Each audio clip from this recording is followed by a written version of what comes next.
Hi, this is Matt with AppliancePartsPros.com. Today we'll be showing you how to repair your appliance.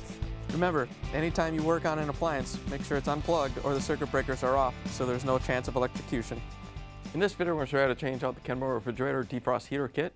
It's going to be a very easy repair and should only take a few minutes to show you how to do it. If you already have one of these, great. If not, you can click on the link below or get it at AppliancePartsPros.com. When you open up the package, you're going to get the new heat shrink tubing, butt connector, and defrost heater. The defrost heater kit is part of the defrost system. The main reason you'll be changing it out is if it's failed, causing the evaporator to ice up and the fresh food section to get warm. In order to get to the part, we have to open up the freezer door. Once you have the door open, we can reach in and pull the ice bucket out. Once you have it out, you can set it aside.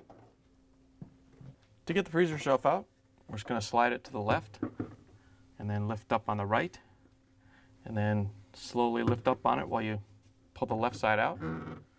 Once you have it free, you can pull it out of the freezer. Now we can take out the ice maker. We're going to use a 1/4-inch nut driver to loosen up the mounting screws. You don't have to take them all the way out. Just loosen them up.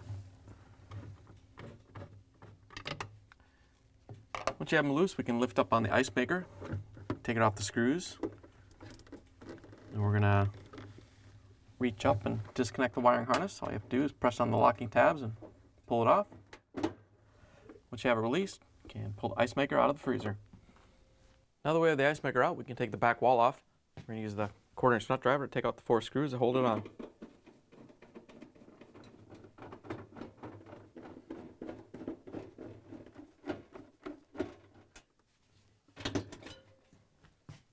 Now that we have the screws out, we can lower the back panel down. All you have to do is pull it down. And then we can reach into the back. And we have to disconnect this wire harness right here. There's a couple locking tabs. All you have to do is squeeze them together and pull the wiring harness off. Once you have the wiring harness off, you can lift the panel out and set it aside.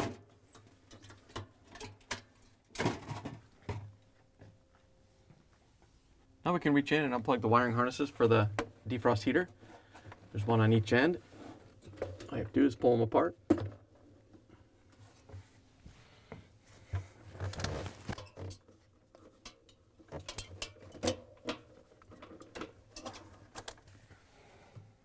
Now we have to pull the evaporator out. You want to be very careful when you pull this out.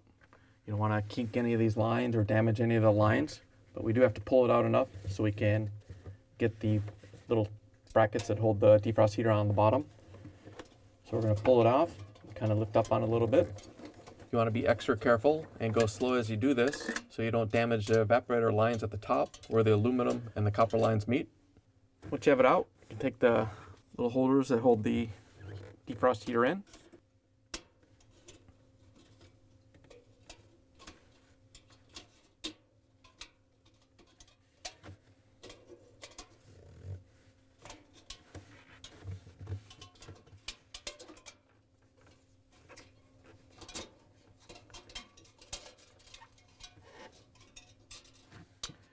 Once you have those released, you can pull the wiring harnesses out of the foam insulators.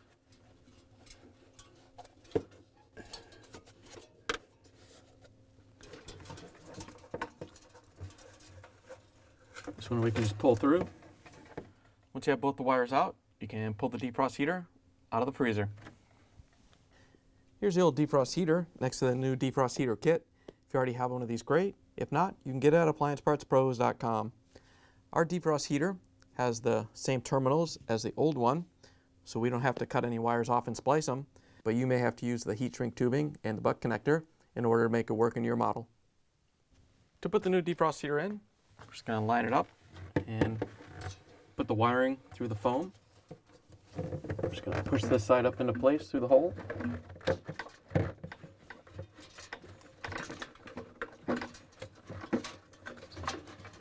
Then we can do the left side. What you have to do is put the wire in between the foam and put it back into the evaporator.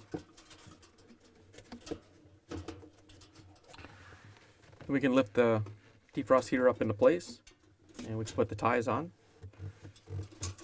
All you have to do is wrap these around so they hold it in place.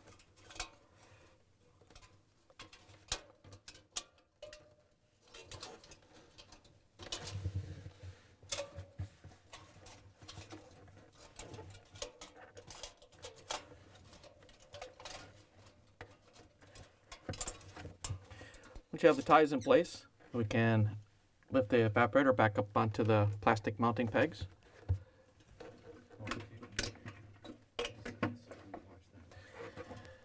Once you have it in place, just make sure the foam pieces go in on each side. And press it down onto the mounting pegs. Now we can plug the defrost heater in. All we have to do is plug each end of the harnesses in.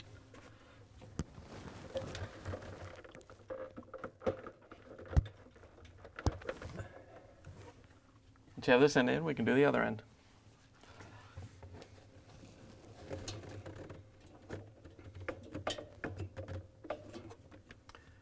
Now we can put the back panel in. All you have to do is set it into place.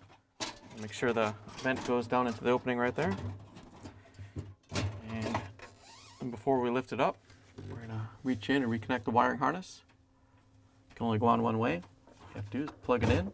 Make sure it locks so you get a good connection. And then as you lift it up, you want to make sure that the ice maker fill tube comes out of the hole.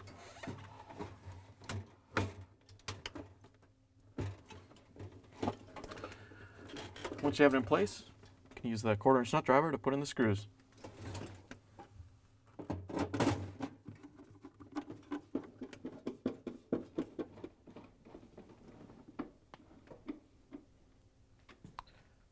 Now that we have the screws in, we can put the ice maker back in.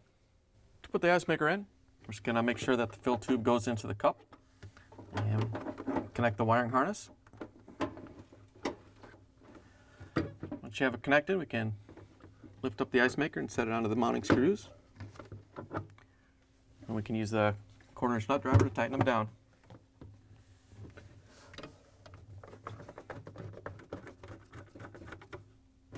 Now that we have the ice maker in, we can put the freezer shelf in. Just gonna lift it in there with the right side a little bit higher and set the left side in. Then we can lower it down while we press it over to the left. We can put the right feet in. And you can center it. Once you have it in place, we can put the ice bucket in. To put it in, all you have to do is set it on the shelf underneath the ice maker. Once you have it in, you can close the freezer door, plug it back in, and make sure it starts to cool. Thanks for joining us for another successful repair brought to you by AppliancePartsPros.com. Check out our other repair videos on our site, Facebook, and YouTube.